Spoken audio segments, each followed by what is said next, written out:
किसान भाइयों, आप सभी का स्वागत है। गन्ने में बहुत सी बीमारियां और कीड़े लगते हैं, लेकिन जो सबसे अहम कीड़ा है वह टाप बोरर है, जिसको हम चोटी बेधक के नाम से भी जानते हैं। किसान भाइयों, चोटी बेधक कीट है, इससे गन्ने को बहुत ज़्यादा नुकसान हो सकता है। 60-70% तक यील्ड कभी कभी प्रभावित हो जाती है।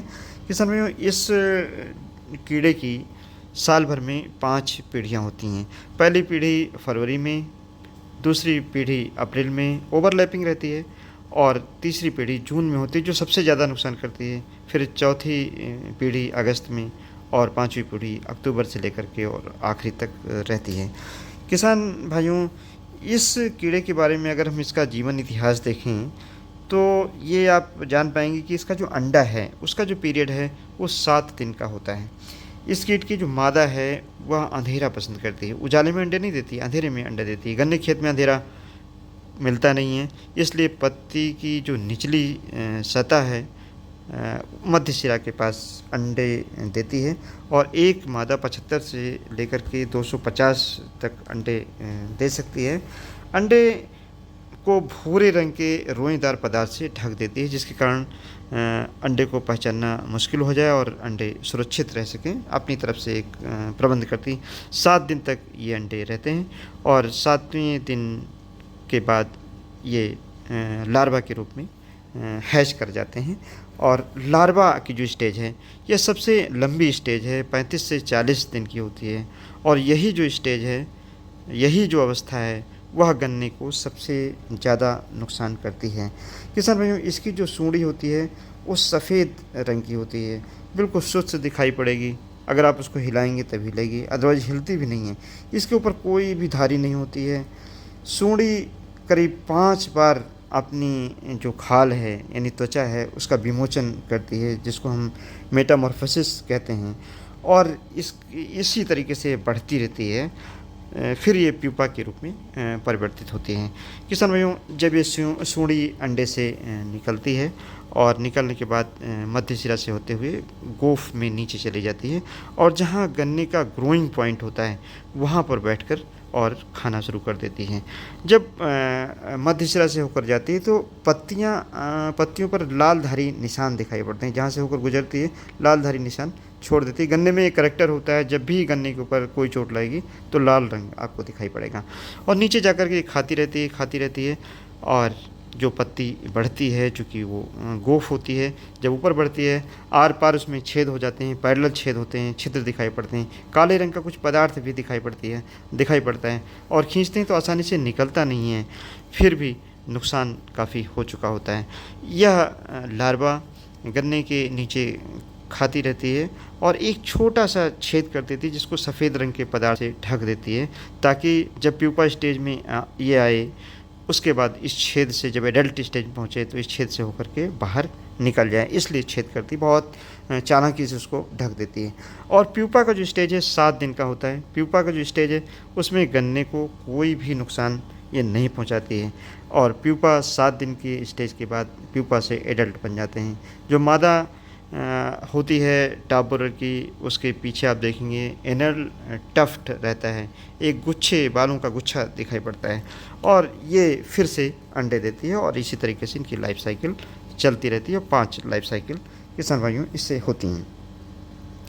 अब बात आती है कि इसका हम नियंत्रण कैसे करें। एक तो मैकेनिकल नियंत्रण है, जिसमें पहली और दूसरी पीढ़ी को हम नियंत्रित कर सकते हैं। प्रभावित जो कल्ले हैं, सूंडी और प्यूपा उसमें रहता है, उसको नीचे से काट करके अगर निकाल दें तो इसको नियंत्रित किया जा सकता है। दूसरा तरीका हो सकता है कि जो अंडे रहते हैं इनकी पत्तियों को काट लें और उसको नष्ट कर दें। तीसरा तरीका क्या हो सकता है कि फेरोमोन जो ट्रैप हैं उसको आप लगा करके और इनकी नर और मादा को नष्ट कर दें, ताकि आगे की जनरेशन ना होने पाए। किसान भाइयों, यूरिया का अगर ज़्यादा प्रकोप हो तो ज़्यादा इसका इंसिडेंस होता है, लेकिन इसके साथ में यह भी बहुत ज़रूरी है कि अगर यूरिया की संतुलित मात्रा आप लगातार देते रहें और पौधा तेज़ी से बढ़ता रहे तो इसकी लार्वा नीचे तक ग्रोइंग पॉइंट तक नहीं पहुंच पाती है, और फॉल्स अटैक दिखाई पड़ेगा, लेकिन गन्ने को नुकसान नहीं होता है। जैविक नियंत्रण में ट्राइकोग्रामा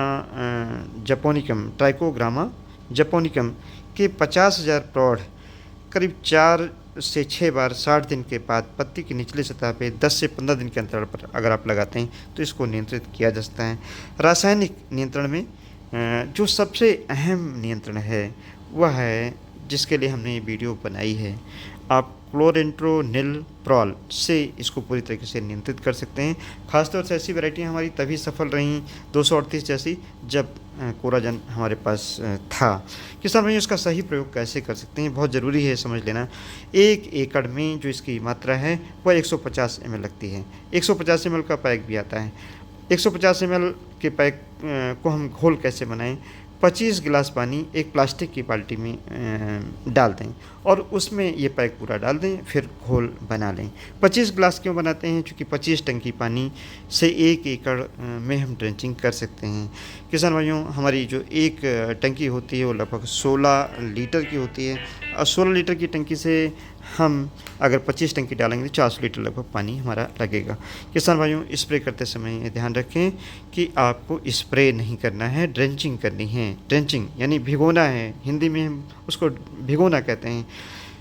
नोज़ल हल्का कर लें यानी ढीला कर लें और जहाँ पर गन्ने का तना और मिट्टी मिलती है वहाँ भिगोते हुए पूरे खेत में चले जाएं। 24 से 48 घंटे के अंदर खेत में पानी लगा दें। और क्या ना करें किसान भाइयों, इस घोल में कोई और खाद ना मिलाएं, कोई पेस्टिसाइड अलग से ना मिलाएं, तभी इसका पूरा प्रभाव आपको मिल पाएगा। किसान भाई कभी कभी ये पूछते हैं कि अगर खेत में नमी है तब भी पानी लगाना आवश्यक है? नहीं, अगर आपके खेत में नमी है तो पानी लगाना आवश्यक नहीं है। किसान भाई इसके अलावा अगर आप नियंत्रण करना चाहते हैं, कार्बोफ्यूरान 33 किलोग्राम डाल सकते हैं। 10 किलोग्राम अगर आप डालना चाहते हैं तो फर्टेरा डाल सकते हैं। 10 किलोग्राम प्रति हेक्टेयर की दर से रेत मिला करके आप खेत में बखेर करके यूज़ कर सकते हैं। लेकिन सबसे अच्छा जो नियंत्रण है वह कोराजन से किसान भाइयों हो पाता है। इसके अलावा किसान भाइयों, अगर आप नियंत्रित करना चाहते हैं तो इमिडाक्लोप्रिड और पिप्रोनिल 40% का रेशियो आता है 500 ग्राम का। इसको आप 1000 लीटर पानी में 1 हेक्टेयर के लिए मिला करके ड्रेंचिंग करके नियंत्रित कर सकते हैं। क्लोरोपारीफास 50 EC अगर आपको मिलता है तो 2 लीटर, अगर 20 EC है तो 5 लीटर को 1875 लीटर पानी में मिला करके और ड्रेंचिंग कर दें नमी की दशा में, तब भी इस कीड़े को नियंत्रित किया जा सकता है। इस तरीके से हमने आपको एक जानकारी दे दी है जिससे आपको टॉप बोरर को नियंत्रित करने में काफ़ी मदद मिलेगी, मैं समझता हूँ। धन्यवाद। जय हिंद, जय भारत।